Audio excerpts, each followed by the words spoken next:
los caminos no se hicieron solos. Cuando el hombre dejó de arrastrarse, los caminos fueron a encontrarse. Cuando el hombre ya no estuvo solo.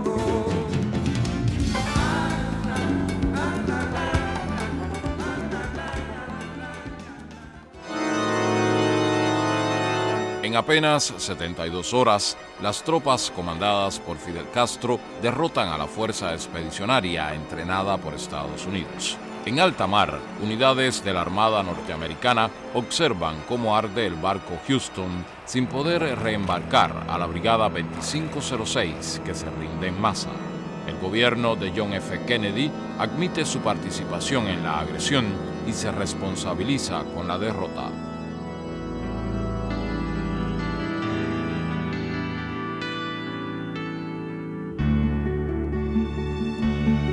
El año 61 fue un año que fue como una punta de lanza. Yo alfabeticé a un placero que se llama Nicolás Piloto Hurtado, a quien no he vuelto a ver en la vida. Pero fue algo muy emocionante ver que yo tuve en mis manos una persona que no... primero que yo también estábamos aprendiendo los dos, porque yo para aprenderme el sistema, el método, ¿no? Para alfabetizar me resultaba un poco difícil también, pero fuimos haciendo, y cuando yo vi que aquel hombre ya escribía, yo le dictaba una cosa, fue una felicidad muy grande.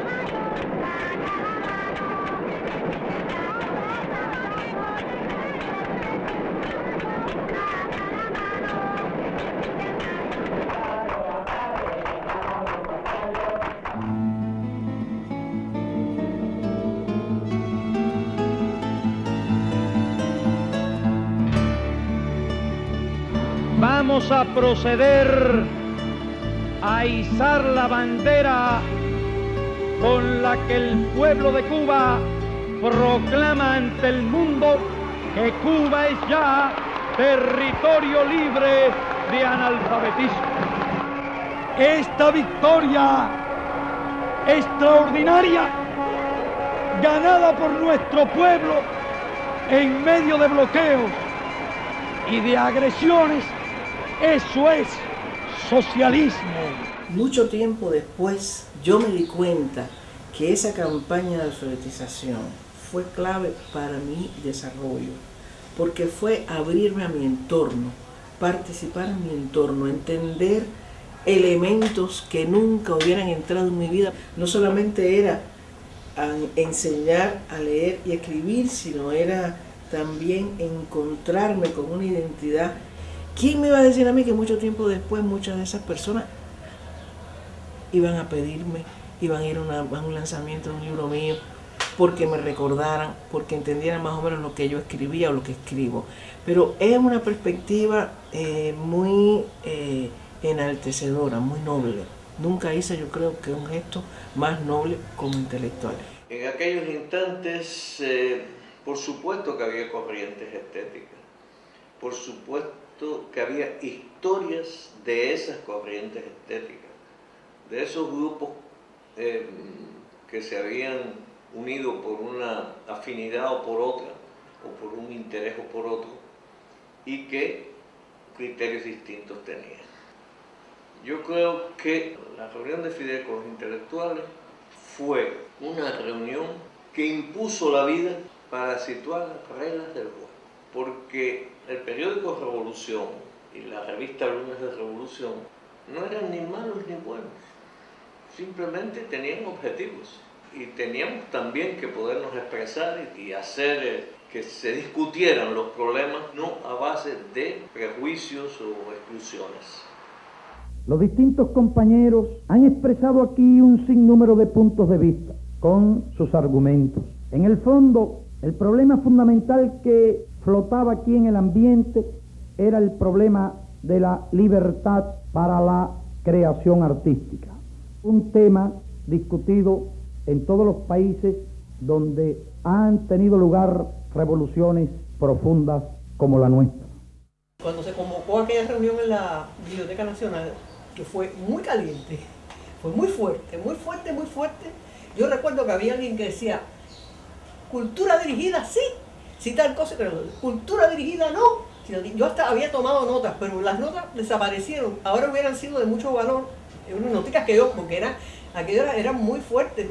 O sea, la gente valorando de que si no querían que le fiscalizaran qué escribían o qué hacían. Y entonces fue en una de esas sesiones cuando ya intervino Fidel, fue apabullante y digo aquella cosa, ¿no? Que lo dejó todo muy claro.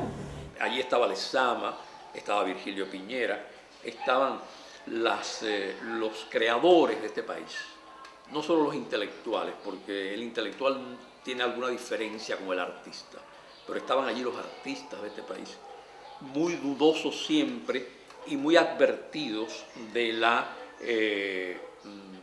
historia que tenía el socialismo con respecto a la cultura. Es decir, esa historia no nos agradaba del todo. Pensábamos que esta revolución podía, hasta cierto punto, modificar esa historia, ampliar esos principios, permitir que el hombre de letras exclusivamente se expresara en esta sociedad, tuviera un espacio en esta sociedad para escribir. Entonces, tal vez eso fue una ilusión, tal vez se produjo con el tiempo. Yo era un adolescente, ¿entiendes? Y uno se formó en la idea de la libertad de expresión, porque son las cosas que es la mayoría de un pensamiento establecido. Y había miedo, y ¿por qué no iba a haber miedo? Tenemos que entender ahora que había miedo. Pero yo creo que lo peor fue eso, no tener una vía directa de esclarecer realmente los propósitos de la revolución, que eran muy claros. Y no importaba ¿qué podemos pensar hoy del arte abstracto? ¿A quién se le puede ocurrir hoy que el arte abstracto es un enemigo de la revolución? Pero eso ya es una experiencia, es agua pasada. En esa época que estamos hablando nosotros, había personas que pensaron que podía haber, que el mundo moderno, que la vanguardia era un peligro. Y yo no pienso que la frase de Fidel tenga nada que ver con formas artísticas ni con formas de arte. Pero nosotros no sabíamos nada del realismo socialista como creación. Sabíamos del realismo socialista como teoría. Es decir, y como teoría a mí nunca me pareció espantosa. Y para los escritores realistas no debía ser un espanto, porque reflejar la sociedad que tú vives, sea socialista o capitalista, me parece un principio utilizable en literatura para el que haga ese tipo de literatura testimonial. O sea, ahora una cosa es que el partido te diga no, el realismo socialista, pero el socialismo siempre bien visto, el socialismo siempre como lo mejor, el socialismo siempre como lo no problemático, el socialismo como una vida no contradictoria. Entonces ya eso es otra cosa. Pero si usted tiene libertad para practicar el realismo socialista, es decir, para expresar lo que ocurre en una sociedad socialista, entonces es una teoría realmente excelente. Es verdaderamente una estética, una poética posible. Había que rechazar esa experiencia stalinista y no quiero quedarme en adjetivo, empobrecedora del espíritu, que fue la imposición del realismo socialista, pero que eso no podía ni prejuiciarnos con el socialismo ni rechazar la idea socialista, que hoy es mi idea, a pesar de todas las experiencias negativas que ha tenido el socialismo en el mundo. Ese enfrentamiento fue la clave de la reunión de Fidel con los intelectuales. La gran preocupación que todos nosotros debemos tener es la revolución en sí misma. Es que nosotros creemos que la revolución no tiene peligros. Si los peligros reales o imaginarios que puedan amenazar el espíritu creador o los peligros que puedan amenazar a la revolución misma. La revolución debe tratar de ganar para sus ideas a la mayor parte del pueblo. Nunca debe renunciar a contar con la mayoría del pueblo. Creo que esto es bien claro. ¿Cuáles son los derechos de los escritores y de los artistas revolucionarios o no revolucionarios? Dentro de la revolución todo, contra la revolución ningún derecho. Le pedimos que pongan su granito de arena en esa obra, que al fin y al cabo será una obra de esta generación, nosotros, esta generación, general. Es que sabemos todos, tanto de los barbudos como los lampiños, los que tienen abundante cabellera, o los que no tienen ninguna, o la tienen blanca. Esta es la obra de todos nosotros. En eso estoy, y mientras tenga fuerza, seguiré sirviendo a esos ideales, porque como lo dije alguna vez, el día que triunfó nuestra revolución, dejé de ser el escritor solitario, de vivir en función de soledad, para vivir en función de solidaridad. 1959. Se crean las primeras instituciones culturales.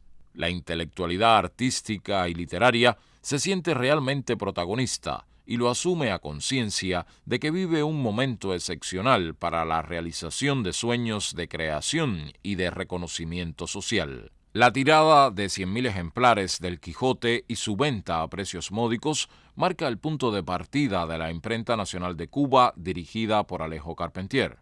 El suceso editorial deviene símbolo del encuentro del pueblo con la cultura. El presidente del ICAIC, Alfredo Guevara, anuncia al pueblo de Cuba la intervención de las empresas yanquis distribuidoras de películas. Y otra medida revolucionaria, se rebajan los precios de entrada a todos los cines. ¿Nunca ha visto cine? Sí, le he visto. Tú me dijiste que en Caujerito había visto cine una vez, ¿no? No fue Yo creo que la niña se equivocó, porque yo sí he visto cine. Puede ser alguna cosa de importancia. Cuando ustedes están tan interesados a ella, tiene que ser alguna cosa muy bonita y de importancia.